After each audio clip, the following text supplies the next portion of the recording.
오늘 말씀은 사도행전 8장 26절에서 40절입니다. 제가 아는 집사님이 서울에 사시고 다니시는 교회도 서울에 있습니다. 이분이 그 나이가 지긋하신 분인데 어찌나 음탕한 말을 자연스레 하는지 모릅니다. 모든 말의 끝은 항상 음탕으로 이어졌죠. 듣다 못해 제가 한 소리 하게 되었습니다. 에베소서 5장 3절에 음탕과 온갖 더러운 것과 탐욕은 너희 중에서 그 이름이라도 부르지 말라. 이는 성도에 마땅한 반이다 라는 말씀에 기초해서 그런 말은 죄라고 했습니다. 고맙게도 그 집사님은 제가 한 말을 하나님의 음성으로 받아들이게 된 것입니다. 그분이 말하기를 그 소리를 들을 때까지는 그는 그것이 죄라고는 꿈에도 생각지 못했다는 것입니다. 늘 그런 삶을 살다 보니 자연스레 말이 음탕한 것이 습관화되어 버렸다는 것이죠. 늘 바람을 피우니 그분의 부인은 정신질환에 시달리게 되었습니다. 이분이 늦게나마 예수를 믿어 은혜를 사모하는 집사님이었으나 자신의 말이 죄인 줄은 꿈에도 몰랐던 것입니다. 이를 회개하고 그분이 저희 교회에 한 달에 한 번 정도 오셔서 신앙적인 이야기를 나누게 되었습니다. 어느 날 그분이 오셔서 하는 말이 자신이 다니는 교회가 커서 목사님이 여러 분 계신다고 합니다. 그분의 말이 각 사람의 목사님에게 점수를 자신이 매겨 제일 은혜 안 되는 목사님이 인도하는 예배는 참여하지 않는다는 것입니다. 그래서 제가 또 한마디 한 소리 했습니다. 그걸 두고 영적 교만이라는 것입니다. 집사님이 하나님입니까? 목사님들 점수나 매기고 있게. 그거 회개하시고 제일 은혜 안 되는 목사님 인도하는 예배에 겸손한 마음으로 예배 드리시라고 권면을 했습니다.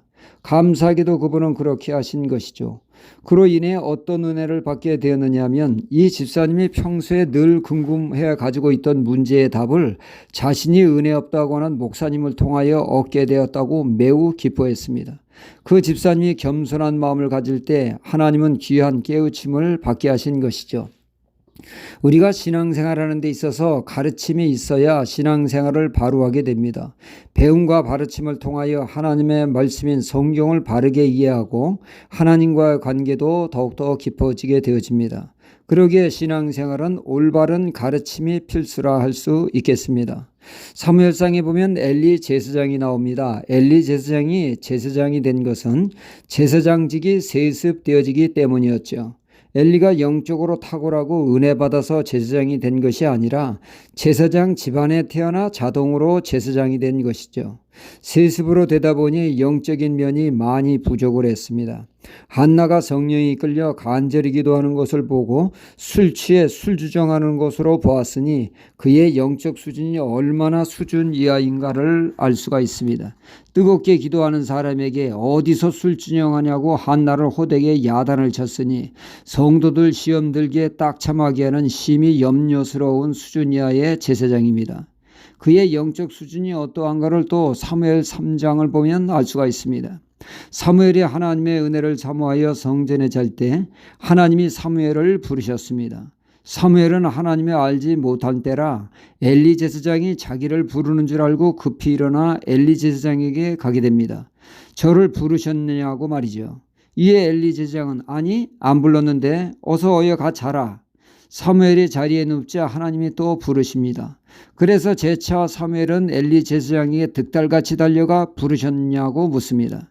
만약 엘리 제사장이 영적으로 깨어있는 제사장이라면 지금 하나님이 사무엘을 부르시는구나 하며 즉각 깨닫고 사무엘에게 이리이리 하라 가르침을 주었을 것입니다. 하지만 맹한 엘리 제사장 가르침은 주지 못하고 세 번째 되어서야 그제서 깨닫고 네 번째 하나님의 부르심에 사무엘이 바로 반응하여 엘리 제사장이 가르쳐준 대로 여호와여 말씀하옵소서 주의 종이 듣겠나이다 그 가르침 따라함으로 사무엘은 비로소 하나님과 교제하게 되겠고 하나님의 가르침을 받아 말씀을 전하는 선지자가 되었습니다. 이렇듯 신앙에는 가르침의 스승이 필요하다는 말씀이죠. 오늘 말씀에 에디오피아의 나라의 국고를 맡은 고위직 내시가 하나님을 믿어 예루살렘에 와 예배를 드리고 그는 병거를 타고 고국으로 돌아가면서 구약의 이사야 53장과 7절과 8절을 읽고 있었습니다. 이때 성령께서 전도자 빌립에게 그 내시에게로 가라 인도하십니다. 빌립은 그 지시대로 내시에게 가서 묻습니다. 이 글의 뜻을 알겠느냐고 말이죠. 이에 내시는 말하기를 가르쳐주는 스승이 없는데 어찌 알겠느냐 하면서 이 길이 도대체 누구를 말하는 것이냐고 묻게 됩니다. 이에 빌립은 이사야 53장은 예수 그리스도의 십자가의 고난을 설명을 하게 되죠. 우리 죄를 짊어지신 십자가의 고난을 소상히 설명하게 되어집니다. 이에 내시는 믿음으로 받아들였고 세례를 받음으로 구원받는 내용이 오늘의 말씀입니다. 이 내시는 하나님을 예배하는 예배자였습니다. 한 걸음 더 나아가 하나님의 말씀을 사랑하는 자였죠. 이를 기보신 성령께서 빌립을 보내 말씀을 깨닫게 하고 구원을 얻도록 그를 축복하신 것입니다. 우리는 늘 하나님을 예배하는 예배자가 되어야 되겠고 늘 또한 말씀을 가까이 하며 복음을 잘 전하는 이의 복음적인 가르침을 잘 받아 더욱더 믿음의 바로 서는 하나님의 사람이 되어야겠습니다. 할렐루야.